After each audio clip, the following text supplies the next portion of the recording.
Bonjour, bienvenue dans le cours sur l'Allemagne. Alors, on va découvrir ensemble tous les beaux coins de l'Allemagne. Encore une fois, un des plus beaux pays d'Europe, tant pour l'histoire, on s'entend avec la Deuxième Guerre mondiale de 39 à 45, avec l'architecture unique que l'on retrouve en Allemagne pour la culture, la gastronomie, donc beaucoup de choses à visiter et à faire en Allemagne.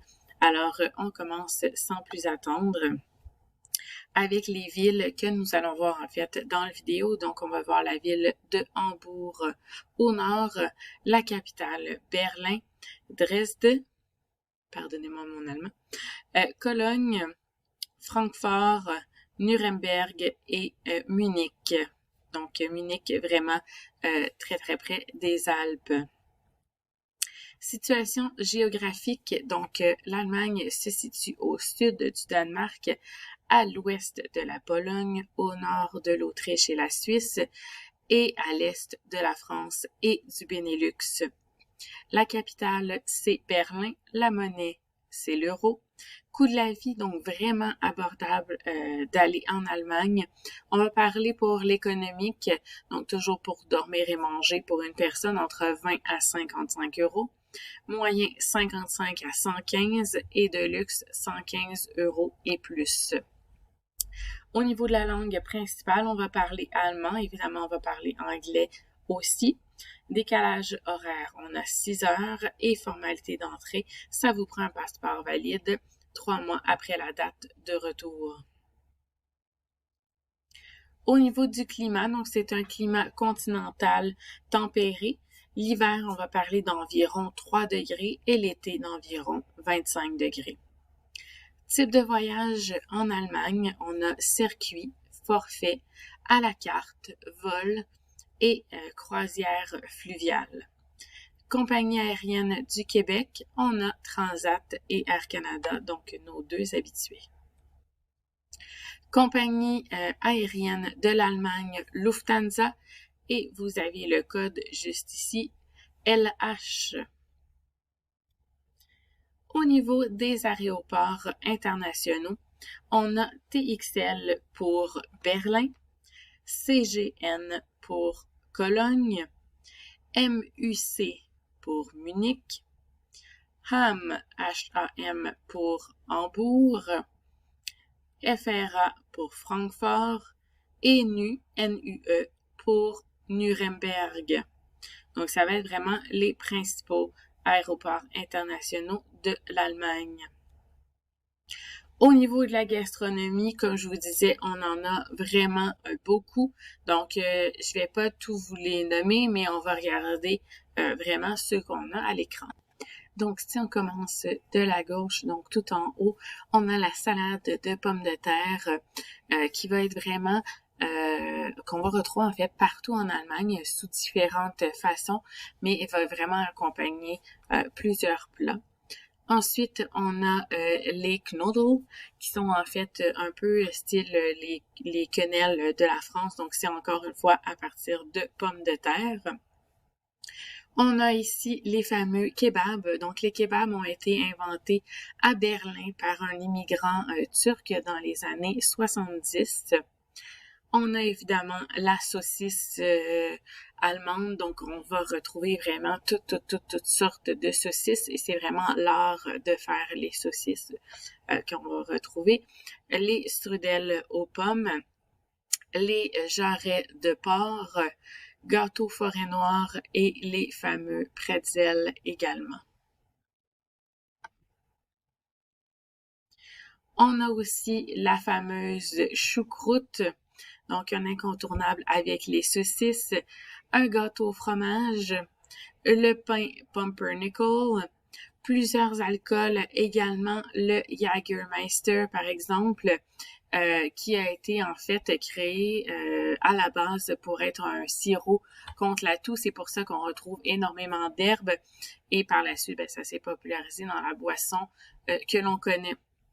On a aussi le schnapps, donc soit aux pêches ou aux pommes.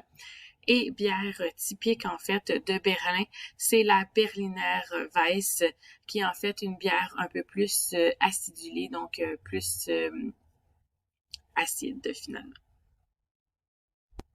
Si on reste dans la bière, évidemment, événement hyper important en Allemagne, c'est l'Oktoberfest, qui se déroule en fait plus particulièrement à Munich. Donc c'est là où on va voir la plus grosse fête, mais elle va vraiment se passer dans presque toutes les villes en Allemagne.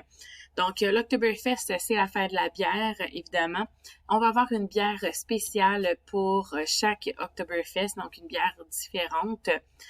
Normalement, l'Oktoberfest va se passer à la mi-septembre jusqu'au début octobre, donc on est près de l'Oktoberfest en ce moment.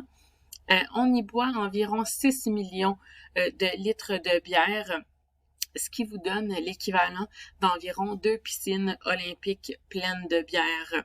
Le format de base, c'est un 1 litre de bière.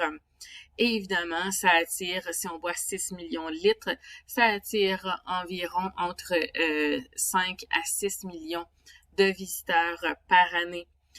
Donc, qu'est-ce que c'est? Oui, ça se passe à l'intérieur, mais le party se passe aussi à l'extérieur. Donc, les gens vont avoir les habits typiques de l'Allemagne.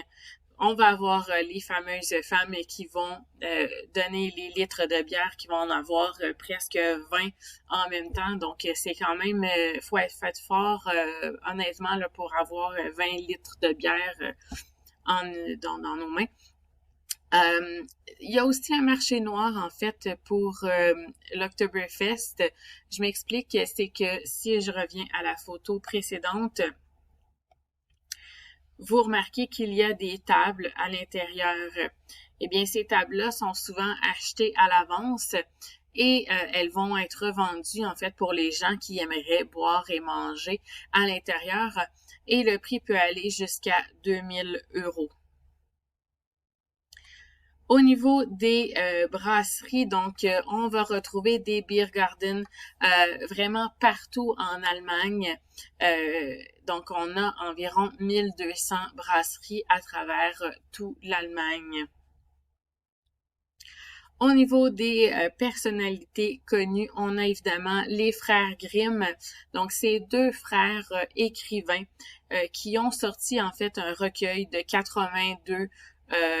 86 histoires, dans les années 1812. C'était un recueil qui était fait pour les enfants et les parents. Par contre, c'était assez effrayant dans le sens que les histoires qu'on connaît, Cendrillon, Blanche-Neige, ne finissent pas du tout comme les fameux contes de Disney. Donc, en fait, Disney a racheté les contes des frères Grimm et les a adaptés vraiment pour le cinéma, pour les enfants, parce que je pense dans les deux cas, les princesses meurent, il y en a qui se font tuer, et ainsi de suite. Donc, c'est vraiment des histoires plus à faire peur qui c'était à la base. Et vous pouvez également écouter le film, l'adaptation Les Frères Grimm. On se dirige maintenant dans un incontournable en Allemagne, peut-être un peu moins connu des Québécois, mais ça vaut vraiment la peine. C'est la Forêt Noire. Donc, hyper touristique parce qu'on retrouve vraiment beaucoup de paysages. On a montagnes, forêts, on a également des vignobles, des stations thermales, on en a 17. Vous avez aussi 23 000 kilomètres de sentiers de randonnée pédestres. Vous avez également un petit train. Et pourquoi vous voyez en bas à droite un gâteau forêt noire? Ben parce que les gâteaux forêt noire, en fait, proviennent de l'Allemagne et les cerises que l'on retrouve sur le gâteau et la liqueur de cerise qui est dans le gâteau, en fait, provient de la région de la forêt noire. D'ailleurs, Kirsch, donc qui est la liqueur en fait que l'on met à l'intérieur du gâteau, veut dire cerise en allemand. Donc, d'où le lien du gâteau forêt noire que l'on retrouve un peu partout, mais qui provient d'Allemagne. Donc, voilà quelques paysages que vous pouvez apercevoir. Et pour vous donner une idée, donc vous avez en fait la forêt noire ici. Donc, vous voyez, c'est quand même très, très vaste au niveau de la superficie. On se dirige maintenant vers la ville de Munich. Donc, Munich, c'est la capitale de la région de la Bavière. C'est connu internationalement pour ses collections d'art. C'est aussi là où on retrouve le siège de la compagnie BMW. Vous pouvez aussi visiter le parc olympique de Munich et visiter la Marienplatz. Donc, la Marienplatz, c'est la place centrale de Munich depuis les années 1158. Donc, c'est vraiment là où on a vu grandir la ville, où s'est passé beaucoup d'événements importants. Autour de la Marienplatz, qu'est-ce qu'on retrouve? On a une église, on a l'hôtel de ville. Vous avez aussi sur la Marienplatz un marché de fruits et légumes produits locaux. On a aussi magasins et restaurants. Encore une fois, lorsque vous allez dans les magasins et restaurants qui sont autour des places principales, il faut s'attendre à payer beaucoup plus cher. Le Deutsche Museum, donc c'est un des plus grands musées de sciences et technologies au monde. Le hall d'exposition, donc ce que vous voyez à l'écran, en fait, ce sont une exposition d'avions allemands qui ont servi pendant les guerres mondiales. Englischer Garden, ça ressemble un petit peu à notre parc Maisonneuve, donc on va faire pique-nique, randonnée et ainsi de suite. Par contre, quelque chose un petit peu différent, c'est que vous avez en fait une vague naturelle, donc c'est toujours la même vague qui revient, mais vous pouvez quand même faire du surf dans le Englischer Garden. Autre photo. On s'en va maintenant dans mon coup de cœur absolu de l'Allemagne, le Neuschwanstein château. Ben, le château de Neuschwanstein, je suis pas capable du tout de prononcer, donc ça ressemble toujours à Neuschwanstein. Mais vous l'avez en fait dans votre manuel d'Europe. Sinon, vous pouvez chercher aussi sur Internet.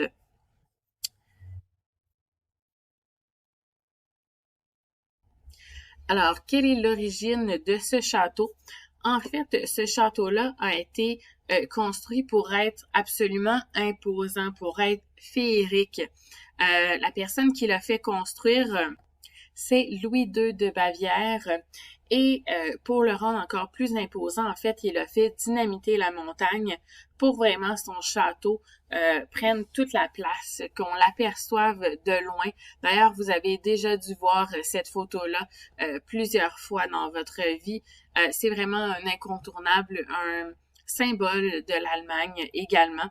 Donc, Louis de Bavière a voulu faire les choses différemment. En fait, il a engagé, oui, des architectes pour faire son château, mais a fait plus appel à des décorateurs de théâtre pour créer les pièces à l'intérieur et il s'est inspiré, en fait, énormément des pièces de Wagner, donc l'auteur-compositeur de musique classique. Donc, on retrouve énormément de pièces à thème, dont, entre autres, le thème des signes qu'on va retrouver un peu partout. C'est un château également qui a inspiré plusieurs personnes, qu'on retrouve en fait ce château-là un peu partout dans le monde également. Je vous montrerai dans les prochaines photos. Comme c'est un des châteaux les plus populaires d'Allemagne, ben il faut aller vraiment très très tôt le visiter ou plus tard en soirée parce que c'est vraiment un château où il y a foule. Donc, soit vous achetez votre billet à l'avance, soit vous prenez un billet coupe-fil. Il y a environ 1,5 million de visiteurs par année qui vont aller visiter le château de Neuschwanstein. Donc, vraiment un incontournable, il faut y aller. Et quand je vous disais que ça inspirait d'autres personnes, ben voilà l'intérieur avant. D'autres pièces. Donc, on est vraiment, c'est différent en fait des châteaux qu'on est habitué de voir. Encore. Ah, voilà. Donc, ça a inspiré en fait le château de la Belle au bois dormant à Disneyland.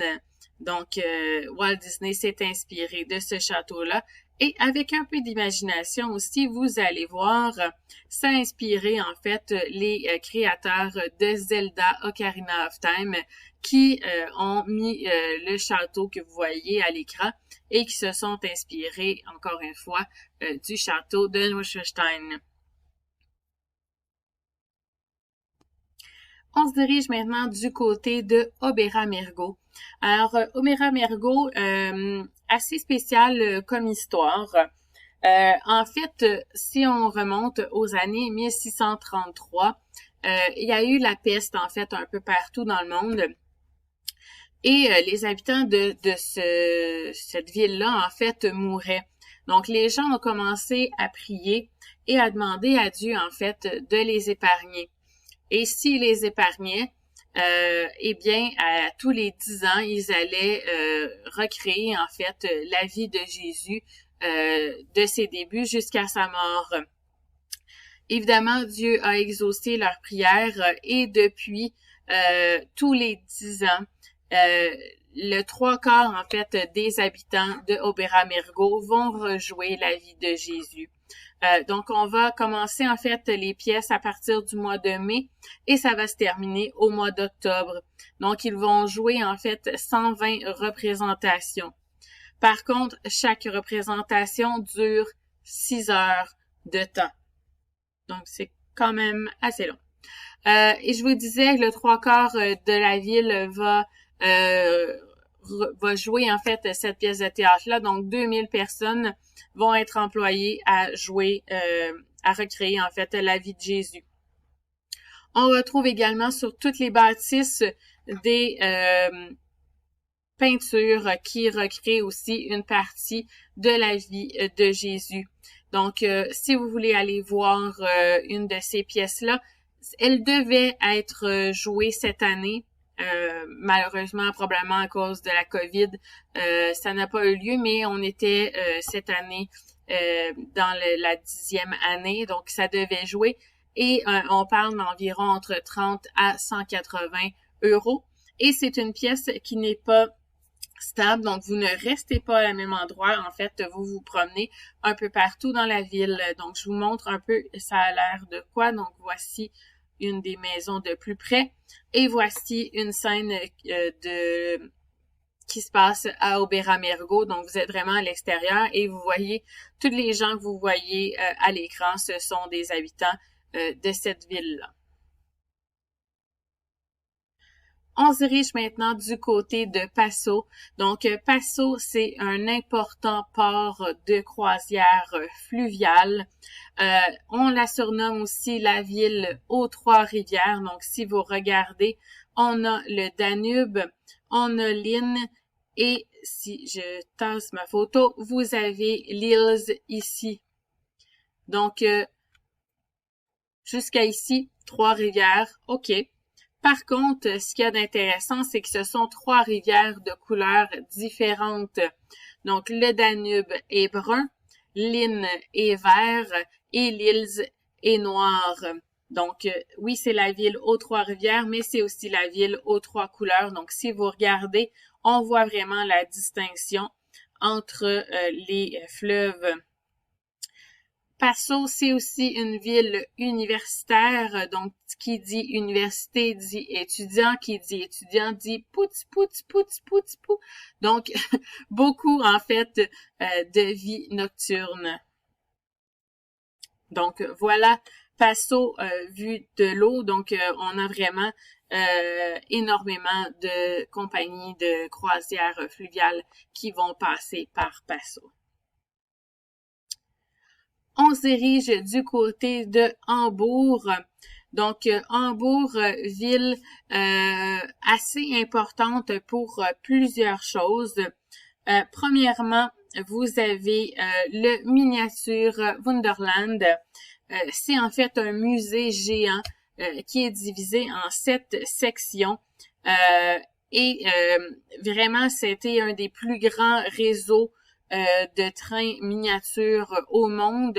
Ils ont vraiment animé tout ce qu'on voit. Donc, par exemple, on va aller en Scandinavie, vous allez voir les fjords, vous allez voir l'eau couler des fjords, les petits bateaux se promener. On va passer à New York, vous allez voir les voitures. Donc, vraiment superbe comme activité si jamais il pleut. Le port d'Hambourg, également un incontournable. C'est le troisième port, en fait, de commerce d'Europe. Donc, vous voyez à l'écran énormément d'activités. Donc, on va avoir des visites guidées du port. On va vous expliquer un peu qu'est-ce qu'on importe, qu'est-ce qu'on exporte, comment ça marche le fonctionnement du port. Donc, vraiment assez intéressant pour comprendre tous le dessous, en fait, du décor du port. Ce que vous voyez à l'écran, outre la madame, c'est le lac Alster. Donc, le lac Alster, c'est un lac qui est en plein cœur de la ville d'Hambourg. Vous pouvez faire des petites croisières sur le lac. Donc, ça dure environ 1 heure. Et on a la dame que vous voyez ici. En fait, la dame devait être simplement pour un coup de publicité pour une compagnie. Et ça a tellement fait fureur qu'on a décidé de la laisser dans le lac. Donc, on peut aller faire du kayak près de la dame. Voilà. Hambourg, c'est aussi populaire pour les Beatles. Donc, on pense toujours Beatles, Angleterre, Liverpool. Mais en fait, les Beatles ont joué 280 spectacles à Hambourg et c'est d'ailleurs là où ils ont rencontré Ringo et où ils ont signé en fait leur premier contrat, donc une ville hyper importante pour les Beatles. Donc on va avoir des tours guidés qui vont recréer un peu leur passage à Hambourg et on va voir tous les lieux mythiques où sont allés les Beatles. Dresde, pour les amateurs d'architecture et d'art, c'est la ville idéale. C'est situé sur le fleuve de l'Elbe et c'est surnommé la Florence de l'Elbe. Donc, on se rappelle, Florence était la capitale des arts. Ben, Dresde, c'est la même chose. Donc, c'est vraiment pour son architecture baroque absolument magnifique, pour ses musées, pour ses allez-y. C'est tout ce que j'ai à dire. Allez-y. Ça vaut vraiment la peine. Le centre-ville est accessible à pied seulement. Ça se fait super bien à pied. On va retrouver, entre autres, l'église Notre-Dame, qui est une des plus belles églises d'Allemagne. Elle a été détruite en moitié pendant la guerre. Par contre, elle a été reconstruite pour être vraiment identique à ce qu'on retrouvait avant. Voilà l'intérieur, donc c'est magnifique. Vous avez le palais de Zwinger, quelque chose comme ça. Donc le palais, en fait, que vous voyez à l'écran, a été construit, en fait, pour être un chalet pour les rois, un lieu où ils pouvaient se détendre, sortir, en fait, des grandes villes, en fait, de la population. Donc, ils venaient, en fait, dans ce palais-là pour relaxer. On se dirige du côté de la ville de Leipzig. C'est une ville qui va être inclue dans tous les circuits sur la musique classique. Pourquoi? Parce que c'est une ville de musique classique. On y retrouve, entre autres, Jean-Sébastien Bach et Wagner qui ont vécu là-bas. D'ailleurs, chaque année, on va avoir une semaine, en fait, de Bach où on va rejouer sa musique. Et d'ailleurs, la tombe de Bach serait là-bas. Donc, on a vraiment tout ce qui est côté musique classique, on va retrouver à Leipzig. Donc, voilà Bach.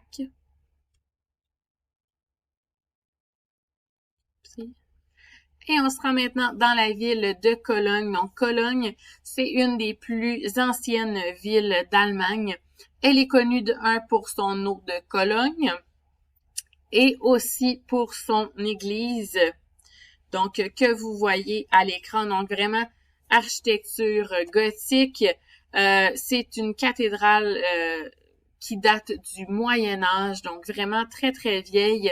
Elle est à l'UNESCO et elle attire 5 millions de visiteurs par année, ce qui en fait une des attractions les plus populaires d'Allemagne. Donc, voici l'intérieur. On est vraiment dans quelque chose de plus sombre, vraiment dans le côté gothique. Autre attraction assez inusitée que vous pouvez aller faire dans la région de Cologne, c'est Wunderland Kalkar. Donc, on est à environ à 1 heure de Cologne. Ce que vous voyez à l'écran, c'est un réacteur nucléaire. Ça fait partie, en fait, de l'attraction principale du parc d'attractions. Soyez sans crainte, le réacteur nucléaire n'a jamais été en opération. Donc, on dit que tout serait sans danger. Est-ce que c'est vrai? On ne le sait pas. Donc, ce parc d'attractions-là, en fait, contient plusieurs attractions, contient également un hôtel, restaurant. Si vous voulez y passer une nuit avec l'hôtel et le parc d'attractions, il vous en coûtera 69 €. Donc, le réacteur nucléaire, en fait, va avoir 2 activités. La première va être, en fait, de l'escalade sur le réacteur. Et le deuxième, ça va être une espèce de manège, en fait, qui va être à l'intérieur et ça va monter jusqu'en haut. Donc, ça ressemble un petit peu au papillon à la ronde. On se dirige dans la région de Koblenz, donc dans la ville de Koblenz.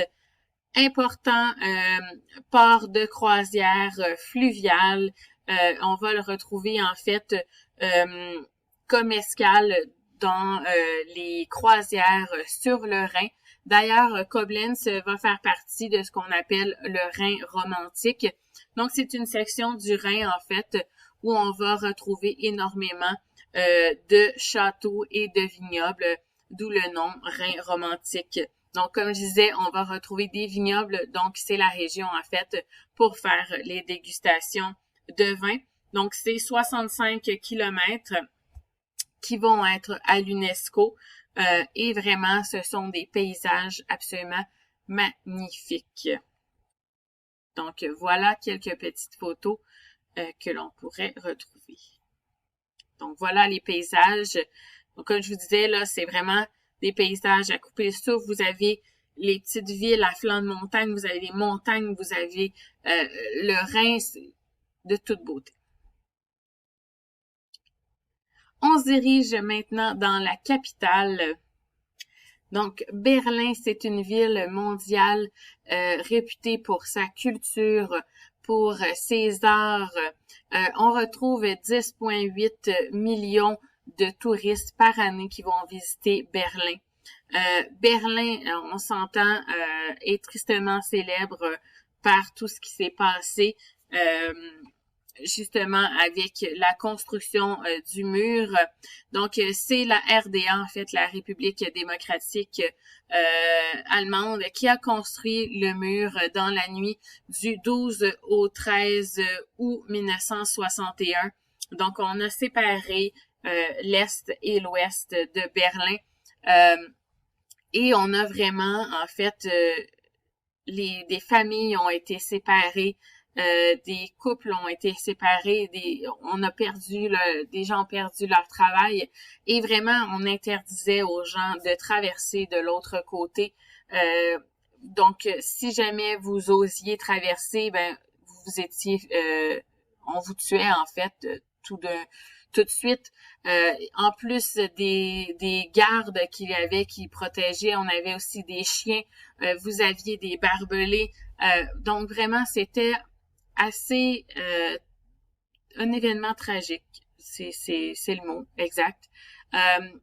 Ce qui a fait en fait que Berlin a dû, comme il était séparé en deux, ben on a dû construire en fait pour chaque côté des bâtiments importants. Donc on avait par exemple de chaque côté un hôtel de ville, un bureau de poste et ainsi de suite. Donc, lorsque le mur est tombé, mais on a gardé ces bâtiments-là. Donc, vous allez voir qu'à Berlin, on retrouve des doubles de tous les bâtiments importants, justement parce que lorsqu'il y avait la séparation, mais on devait quand même avoir ces bâtiments-là.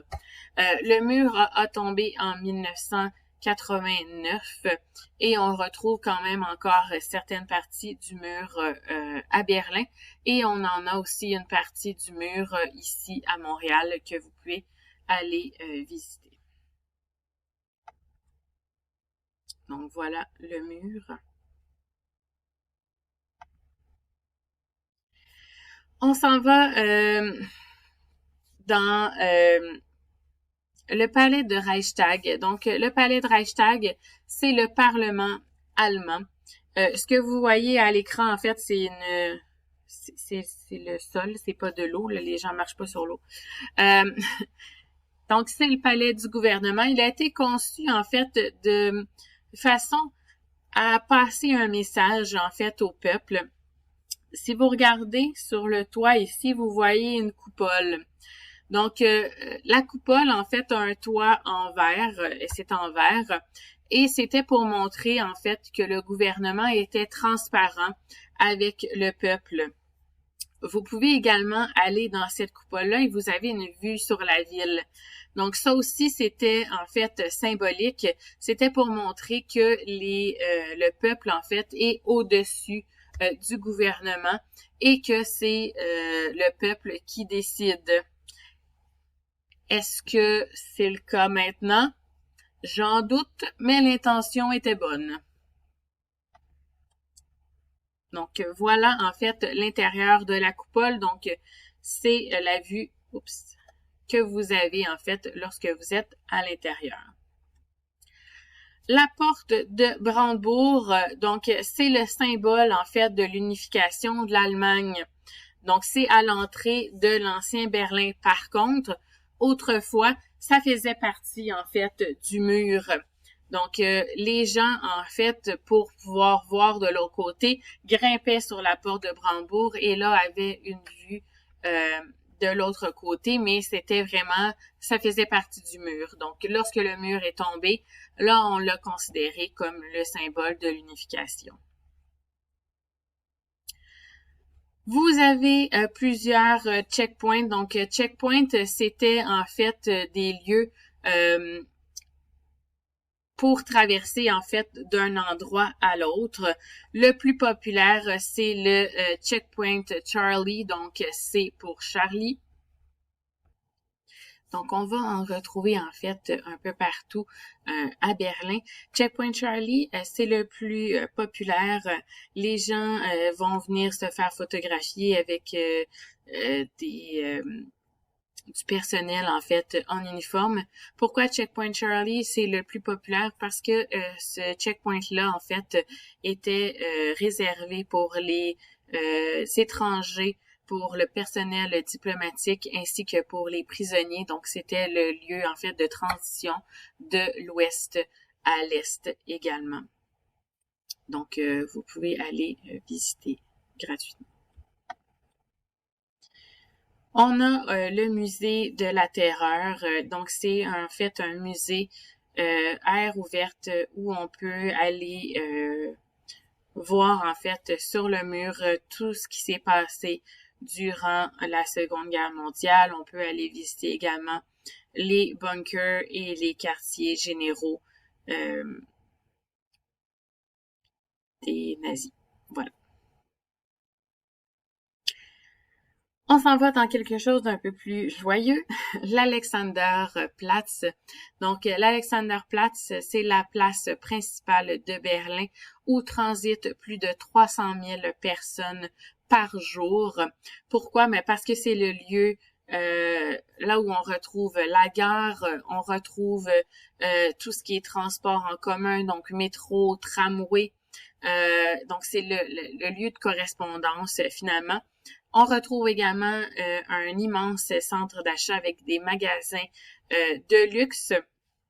Sur la place, on a l'horloge universelle que vous voyez ici. Donc, ça donne l'heure, en fait, de la majorité des pays dans le monde. Donc, c'est l'horloge universelle.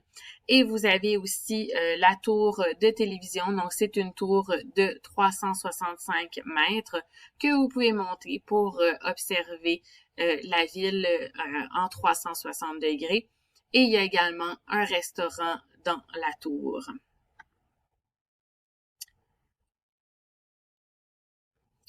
En plein cœur de Berlin, on retrouve le musée de l'Holocauste. Donc, c'est ce que vous voyez à l'écran. Donc, c'est 19 000 mètres carrés et c'est 2711 pierres noires. Les pierres ont été créées de façon à ce que lorsque vous entrez dans le musée, ça crée une atmosphère écrasante. On se sent pas bien et c'est voulu parce que les Berlinois, en fait, les Allemands, n'oublient pas ce qui s'est passé pendant la Deuxième Guerre mondiale. Oui, ils veulent mettre ça, aller de l'avant, mais ils n'oublient pas quand même leur passé. Donc, vous pouvez aller visiter le musée de l'Holocauste. Ça ressemble à ceci. C'est voulu d'être sobre. Par contre, évidemment, certaines personnes avec des enfants, ben les enfants voient des pierres, donc ils s'amusent à sauter dessus. Donc, on va perdre un peu le côté plus sobre, mais vous pouvez quand même visiter ce musée-là pour avoir une idée de ce qui s'est passé, mais encore là, c'est que la pointe de l'iceberg. Je vous amène maintenant dans des hôtels inusités de Berlin. Vous allez voir, il y en a vraiment beaucoup. Celui que je vous parle, le premier, c'est le Radisson Hotel. Donc, c'est un hôtel qui date de 2003. Et en fait, c'est le plus grand aquarium au monde dans un hôtel. C'est l'aquarium que vous voyez ici. C'est un aquarium de 25 mètres de haut où on retrouve 1500 poissons. Donc, pas poissons quand même, là, parce qu'ils tournent en rond longtemps. Mais en fait, c'est l'ascenseur de l'hôtel. Donc, si vous regardez le cylindre ici, ben, vous allez partir d'en bas et vous pouvez monter avec l'ascenseur jusqu'en haut. Autre hôtel, c'est l'hôtel Caravane. Donc, pour les gens qui aiment faire du camping, mais qui n'aiment pas être à l'extérieur, ben, c'est l'endroit idéal pour vous. Donc, en fait, l'hôtel Caravane a acheté un immense bâtisse et on a mis en fait des petites caravanes comme celle-ci. Donc, vous pouvez dormir dans une caravane. Vous avez un petit endroit extérieur à l'intérieur où vous pouvez relaxer et tout ça pour 60 € en occupation double. Propeller Island City, donc c'est un artiste en fait qui a décidé d'acheter un immeuble de 27 appartements et il a laissé libre cours à son imagination, donc il a créé 27 pièces différentes. Donc, vous pouvez choisir ce qui vous intéresse le plus. Je vous ai mis les plus populaires. Donc, vous avez la chambre psychédélique. En fait, ils sont presque toutes. La chambre symbole. La chambre miroir, et ça paraît pas, mais le lit est suspendu dans les airs. La chambre cercueil. Donc, vous choisissez celle qui vous intéresse le plus. Vous pouvez aussi aller voir directement sur le site de l'hôtel pour voir les autres chambres disponibles. Si jamais c'est quelque chose qui vous intéresse, il vous en coûtera 115 € la nuit en occupation double. Tropical Island Resort, donc c'est une bonne réinvention. En fait, on a pris un hangar à avion et on a transformé pour devenir une espèce de tout inclus. Donc, on a recréé une plage avec de l'eau. On a des énormes lumières qui agissent comme les rayons du soleil. On a créé une forêt, des restaurants. Vous ne pouvez pas dormir là-bas, Donc, c'est vraiment simplement une journée, mais il vous en coûtera 45 € pour y passer la journée. Alors, je termine mon vidéo avec la ville de Nuremberg. Nuremberg célèbre pour deux choses. Premièrement, pour son marché de Noël. Donc, on va avoir, entre autres, Tour Chanteclair qui va organiser des circuits, en fait, où on va aller visiter les marchés de Noël et Nuremberg est toujours inclus. Donc, on va voir un petit peu plus tard des photos du marché de Noël.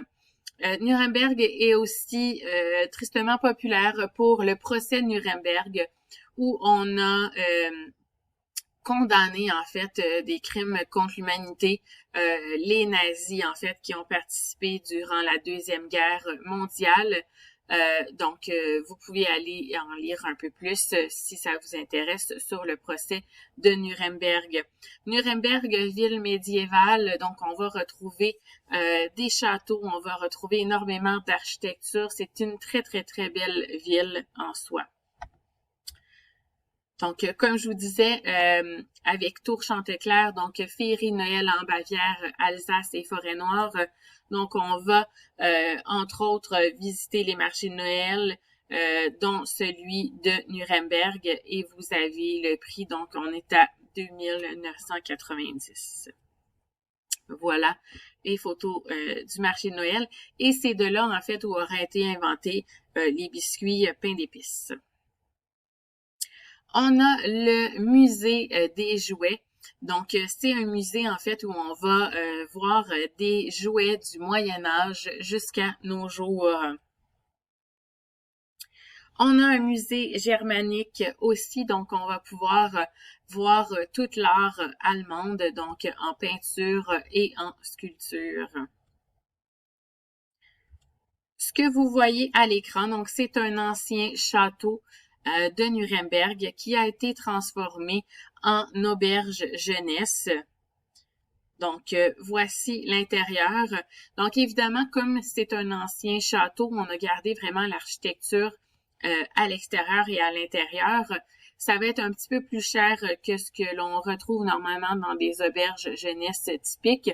Donc, on va parler d'environ 60 € la nuit. Donc, voilà la salle à manger et les chambres. Donc, il n'y a rien d'extraordinaire, là, ça reste quand même une auberge jeunesse, mais vous êtes dans un château. Hey, Hausful, en tout cas, il y a encore une fois pas assez de voyelles pour moi. Donc, qu'est-ce que c'est en fait? C'est le plus petit hôtel au monde.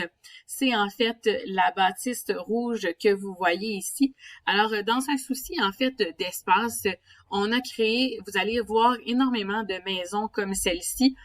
C'est des maisons qui sont très, très, très étroites. Donc, c'est la maison au complet qui est l'hôtel. Donc, vous louez en fait cette maison-là. Et c'est une maison qui est pour les gens en lune de miel.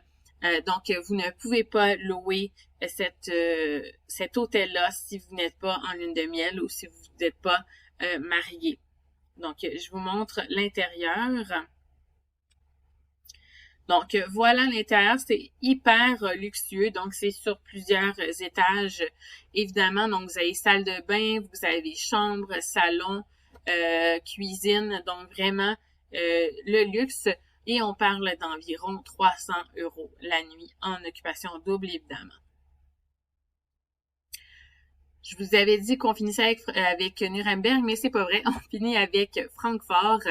Alors, Francfort, en fait, est situé sur le Main, donc le fleuve Main. Et d'ailleurs, on fait un petit jeu de mots avec Francfort. On l'appelle Manhattan, justement pour faire référence à Manhattan, à New York, mais Manhattan parce que le Main passe par Francfort. Pourquoi on l'associe en fait à New York? Parce que Francfort, c'est vraiment une ville cosmopolite.